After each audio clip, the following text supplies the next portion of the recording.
not he who tells. Chapter 3. The Myth of Fiction.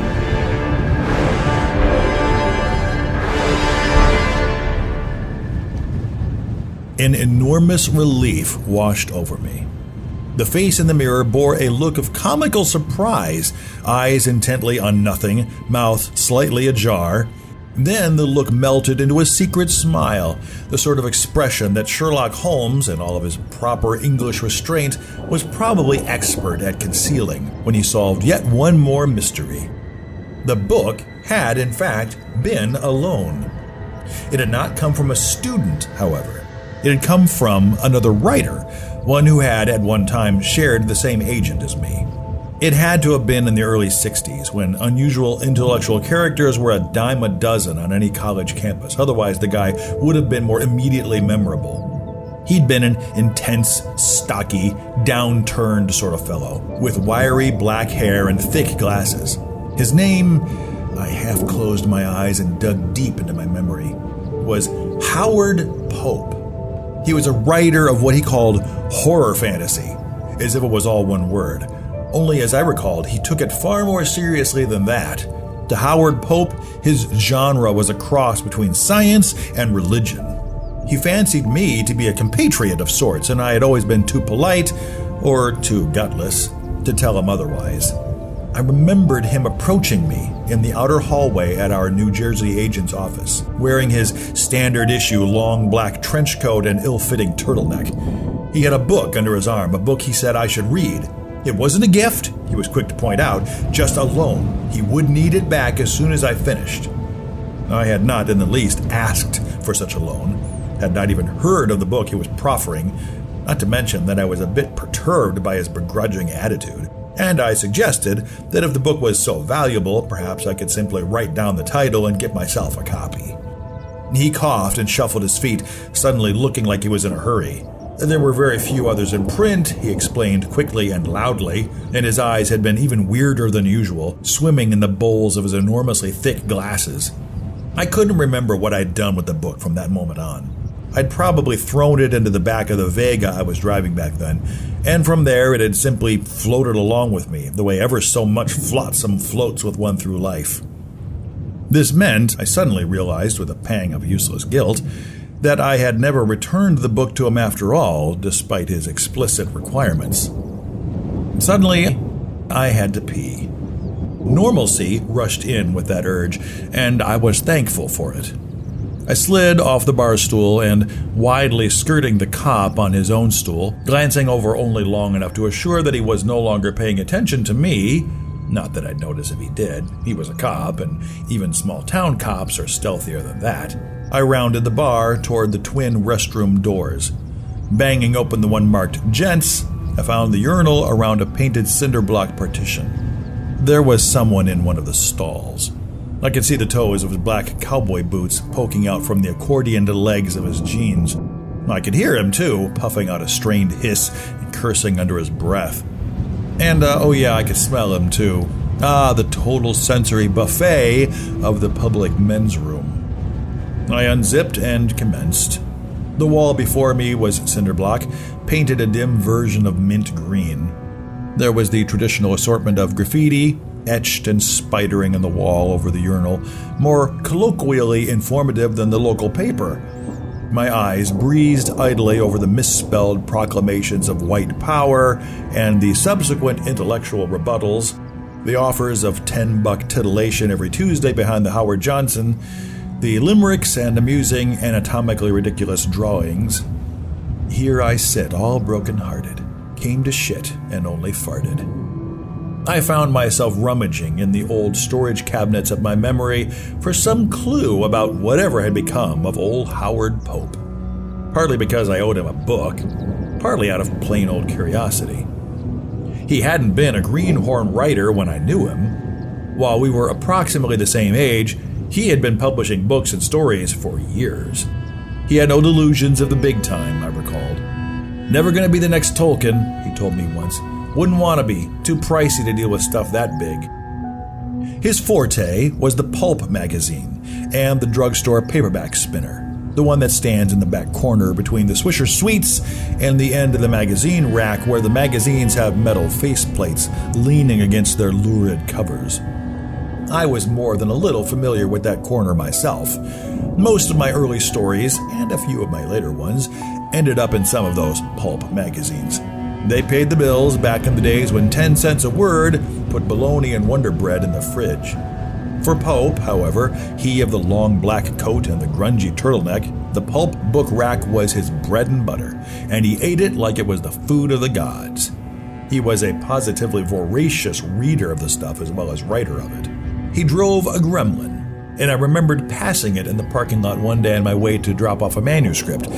The interior of the car was full of magazines and paperbacks, and I don't use the word full lightly. Whatever space wasn't required for his chunky little body to sit in was packed with layer upon layer of dingy gray newsprint, dog-eared paperbacks with the page edges dyed red or yellow, gaily vivid cover art of women in shredded dresses, unconscious in the arms of what appeared to be corpses with gigantism, and notebooks. Dozens of notebooks, fat and rumpled with use, stained with coffee and dirty or chocolatey fingerprints, and packed, margin to margin, top to bottom, with tiny, dense handwriting. These were Pope's stories, and that was exactly how he turned them in. Pages upon pages of cramped handwriting, frayed along the edges where they'd been torn from the spirals. The agent we shared was named Maury Greenfeld. He told me one evening, after a couple of 3 beers, that Pope even turned in his books that way. Hundreds of pages stuffed into a binder or still in their spirals. Maury employed an old woman that lived on his block to type them for him. It was well worth it for the sheer volume of work Pope produced. He wrote an average of 5 short stories a month and a book every 6 months. It was all absolute drivel, Maury assured me, and my writer's ego, no doubt, but it was the good kind of drivel, the kind that sold. And Maury told me a story that night, after I'd mentioned Pope's car. He said that he, Maury, had one of Pope's stories returned to him once by a particular magazine publisher. Usually this magazine was a sure sell. They specialized in back corner of the drugstore fantasy and sci-fi. This time, however, they didn't feel that the story worked. The characters were all too alien, the editor explained. Aliens are great. Aliens are gorgeous, as long as there is one good old red-blooded, square-jawed human to go up against them and blast them to smithereens in day-glow color. Nobody wanted an alien hero in their stories, no matter how much character development backed it up. Nice try, the editor had said, but no thanks. Maury was stunned. Not so much by the loss of the sale, he was worried about how Pope would react. Authors have, as I may have mentioned, notoriously delicate egos. Pope was an author who was accustomed to selling, who never even gave it a second thought. That was one of the things about him. His books sometimes came back with a list of editorial suggestions, but sooner or later, they sold. They always sold, and it was usually sooner. Maury dreaded telling Pope about the rejection. When Pope showed up in his office, Maury told him that the publisher had passed this time, but not to worry, there were other avenues. Pope shook his head dismissively and said, no other publishers. What's the editor looking for? He asked. Maury took the question to be a rhetorical complaint of the don't they recognize quality drivel when they see it variety. He attempted to downplay the rejection again, but Pope cut him off. What are they looking for? He asked again, a little impatiently, and Maury realized Pope's question wasn't rhetorical. He considered it. The editor had, in fact, chatted with Maury about some upcoming themes they wanted to explore. Vampires were always a big draw, he'd said, but maybe it was time for a new spin on the classic. Forget the widow's peak and the black cape and the cobwebbed castle. How about a vampire for the times?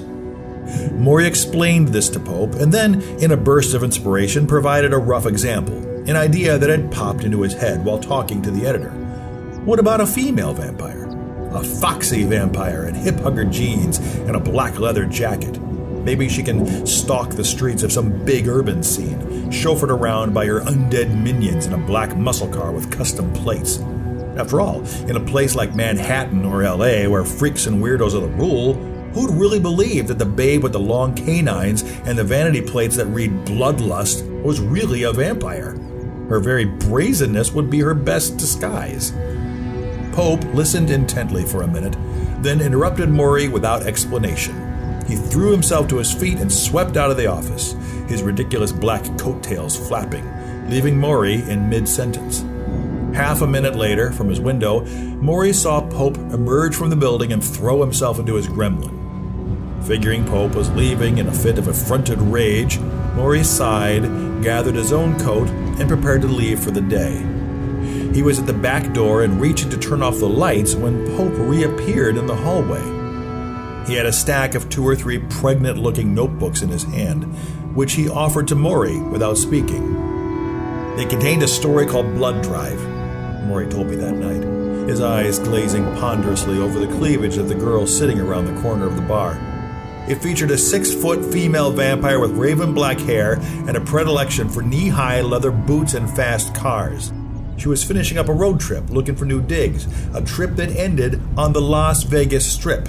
She was driven, I shit you not, by a zombie teenage hood she called Frankie. He drove a black Trans Am.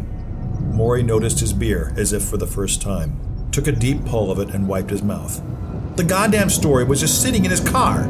I pitched a random idea to him, and he just happened to have one almost identical to it in that shit-heap gremlin. That was weird. He nodded to me, then at his beard. Weird as hell. Smiling at the memory, I zipped and turned around to the sink to wash my hands. The hot water didn't work, and the plastic dispenser next to the mirror was out of soap. I contented myself with scrubbing under the cold tap. From the stall, I heard the rattle of the toilet paper dispenser and the scuffle of boots. More graffiti limped across the stall wall to my left. I flicked my eyes over it vacantly. What had ever become of Howard Pope? If I visited the back corner of the Hanford drugstore, I could probably find out. His name would probably appear on at least one of the paperbacks on the wire book rack spinner between the Happy Hooker and the late great Planet Earth. There was something needling me about those old memories. I pressed my lips together, trying consciously to make the connection. It was all wrapped up in Howard Pope. Never want to be the next Tolkien. Too pricey to deal with stuff that big. The myth of fiction and the cop-out front. It nagged me. I flicked off the water with the back of my hand and swiveled to the cloth dryer attached to the wall. The spindle inside ratcheted noisily as I yanked the loop of vaguely damp cloth through it, looking vainly for a dry spot. The toilet flushed behind me. I heard the occupant's belt jangle as he pulled up his pants. I felt weird, slow somehow. I'm standing in the Mellow Tiger, I thought disconnectedly. How odd that I'd be standing in the Mellow Tiger with a book like The Myth of Fiction out on the bar, under the Budweiser premiums and the newspaper clippings. Was it only a coincidence that I'd been thinking about old Howard in the black coat and the outrageously packed gremlin with the seemingly endless surplus of stories? Or that I hadn't immediately recognized the familiar car, Accident Sideline's local favorite, with the maliciously grinning bumper and the newspaper clipping over the bar? Sunlight daggering off its black and white chrome grille? Or that on top of it all, I'd bump into somebody like that cop out front, with the familiar scar and the dark curly hair, the cop that looked so very hauntingly much like... And then my eyes, still roving idly over the graffiti on the wall, lit upon 3 tiny words scratched into one of the borderlines. 3 words that were a dark epiphany to me. 3 words that made my guts turn hot and loose. 3 simple, meaningless little words.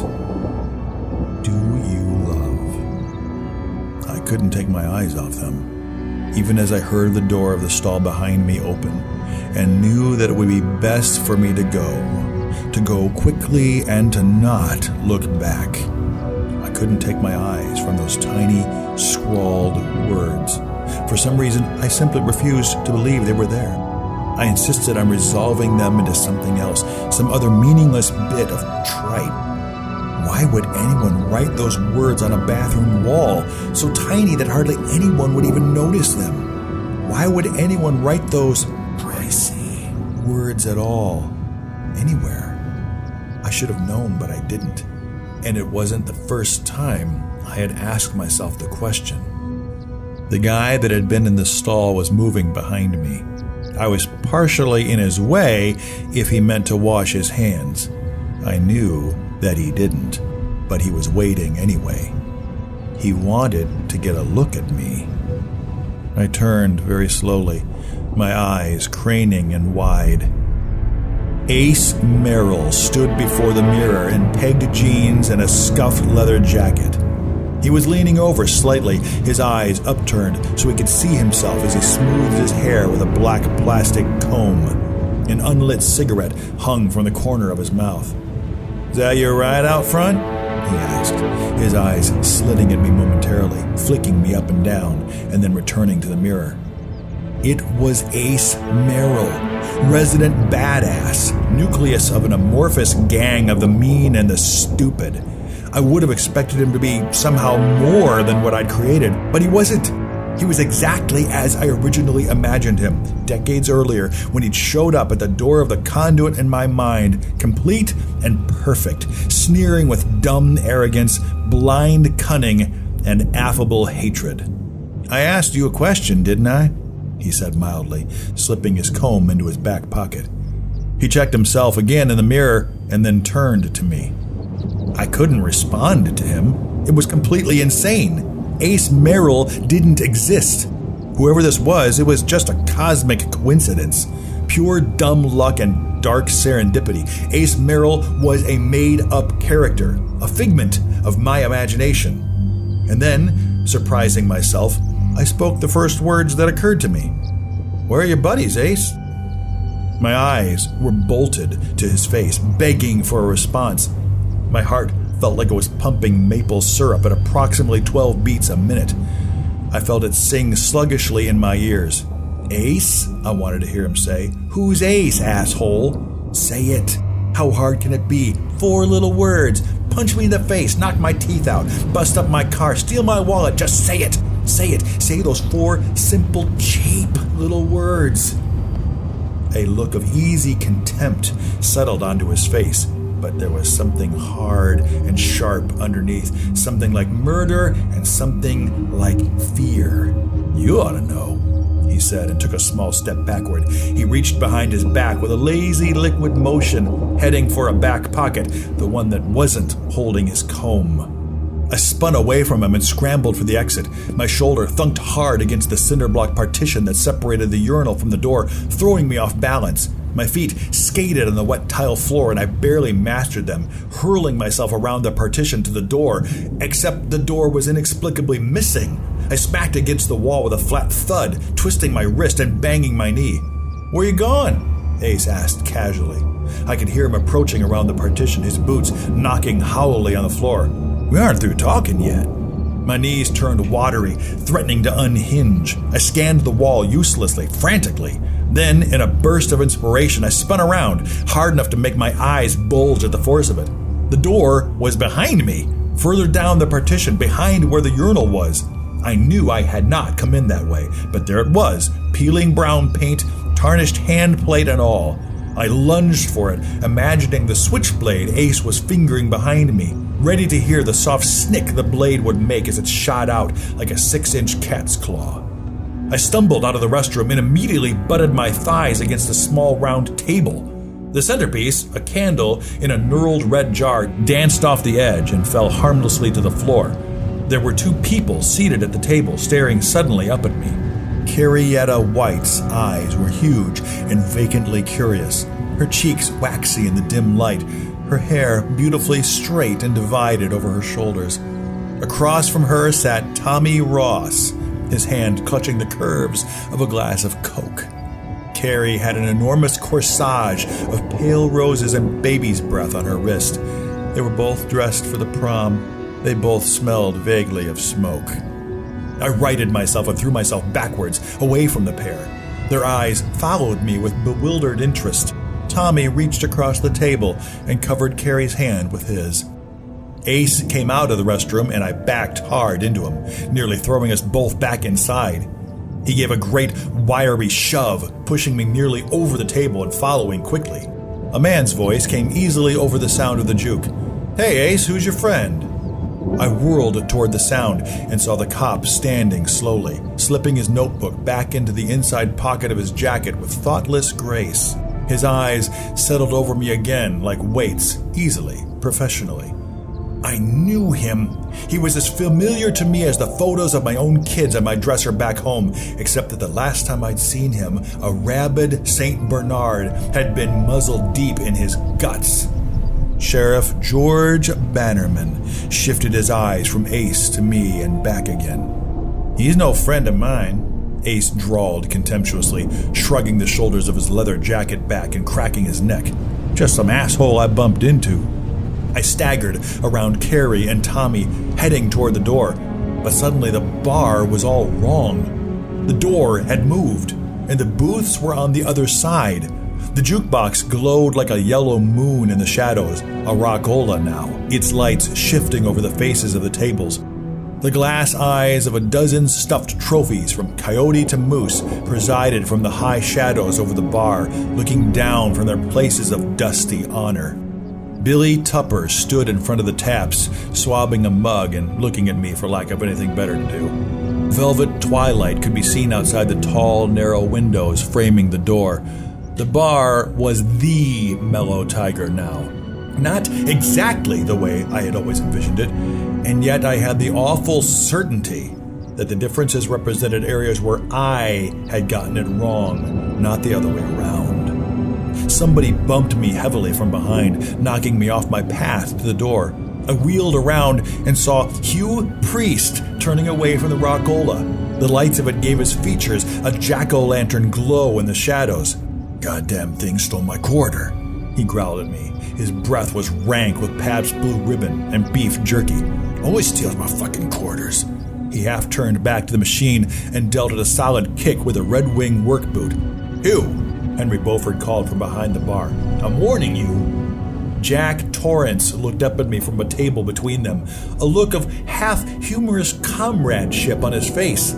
"So many interruptions," he murmured to me, or past me. "Hard to concentrate." On the table before him was a half glass of bourbon and a Smith Corona typewriter, black as an anvil. The bar was suddenly full of people, full of weirdly familiar faces. I could see the door, and I pressed toward it. Even as I watched, more people came in, a group of 2 followed by 3 more. The bar was filling up as if for Saturday ladies' night. George Stark sat down at the table with Jack Torrance, caught my eye, and hoisted a conspiratorial grin. He was wearing a light blue short-sleeved shirt under which could be seen the ghost of a strappy tee. Several Morado Black Warrior pencils protruded from his shirt pocket. The woman in the third chair at the table followed George's gaze, turned, and saw me. Roberta Anderson smiled and raised her beer in friendly salute. "Come on over and have a seat," the salute said. "We'll talk, the 4 of us writer types. We'll talk story versus plot, compare the relative merits of the Buffalo Soldiers and the Red Shirt Man. We'll discuss the craft." I turned away, surprised at how hard it was, surprised to find I had actually been considering the invitation. Louis Creed sat vacantly at the bar with his son Gage on his lap. Leland Gaunt was seated next to him, overdressed in a cardigan and tie, showing Gage a card trick. Somebody whooped hectically to my right, setting my teeth on edge. "Come on, ladies, we're gonna hunt the bitch," the voice cried giddily. I turned to the sound of it, unable to stop myself. It was Ronnie Mellonfont, of course, his face a pocked moonscape under his glasses and lively, greasy hair. He was dealing hearts to a table in a drab corner, a table littered with beer cans and ashtrays and little plastic baskets full of greasy wax paper and orange chicken bones. From the seat next to Ronnie, Ray Garrity looked up at me. His eyes were like the tips of spikes driven into his head. Tom Cullen reached through a forest of brown bottlenecks to scoop up the litter of cards Mellonfont dealt him. "M-O-O-N, that spells bitch," he muttered to himself. Todd Bowden told Mellonfont to shut the fuck up as he studied his cards, slapping 2 onto the table in front of Garrity. I forced myself onward, feeling a sickening mixture of fascination and revulsion. My feet felt numb, like cinder blocks somehow sewn to my flesh. I had to get out, had to find help. I could feel the flexible bullet worming, working, seeking its mark. A guitar riff jarred through the room, and then a whine of feedback. Test one, test one, a voice with an edge of Bronx in it called. It was Larry Underwood on a small stage, adjusting a microphone, a guitar around his neck. Stokely Rip Rip Jones sat beneath the stage, his back to it, his crutches leaning against the table. He raised his eyes, saw me looking, and gave me a disinterested middle finger. On his face was either disdain or a suppressed smile. Henry Bowers and Frank Dodd stood shoulder to shoulder by the door, Bowers giggling, glancing occasionally over his shoulder and out the window, Dodd wearing his deputy badge and khakis, idly watching the football game on the TV over the bar. Kurt Dusonder, a.k.a. Arthur Denker, was slowly hanging a long dark coat on a wire coat hanger. His face was a pall of miserable resignation. He was dressed in a cheap costume Nazi uniform. I tried not to look at them. It was madness to look at them, but they seemed to want to be seen, all of them. And perhaps even more obviously, they wanted to see me. After all, in a very real sense, I had already seen all of them before. I'd already been inside their heads, already walked a mile, as it were, in their shoes. This was the first time any of them had ever actually seen me. I brushed past their shoulders, heard snippets of their conversations I hadn't written, but would have written had I a mind to. And then at the door, as I shoved desperately past Dolores Claiborne in the company of what could only be a teenage version of Charlie McGee, just as I could smell the cool mist of night beyond the cigarette smoke and the pulsing dark heart of the mellow tiger, a thick hand grasped my shoulder, stopping me in my tracks. "Wait just a minute there," a round, pleasant female voice said, and the babble of voices, the steady thrum of 24 conversations, all dulled to a hush. "I know who you are," the voice continued. "You write all those wonderful books." And the hand pulled me back, away from the door, into the perimeter of the crowd. The hand turned me around, and I was face to face with her, staring into that mask of porcelain sanity, of idyllic solidity, that dull, vapid look of crevasse. She breathed into my face and smiled sweetly. "I'm your #1 fan," she chided dreamily. I tore from her grip, panic finally assuming control, filling my head like sand. She stared after me, they all did, a sea of familiar, dead, almost knowing eyes. I flung myself at the door, felt it give before me, and plunged out into darkness.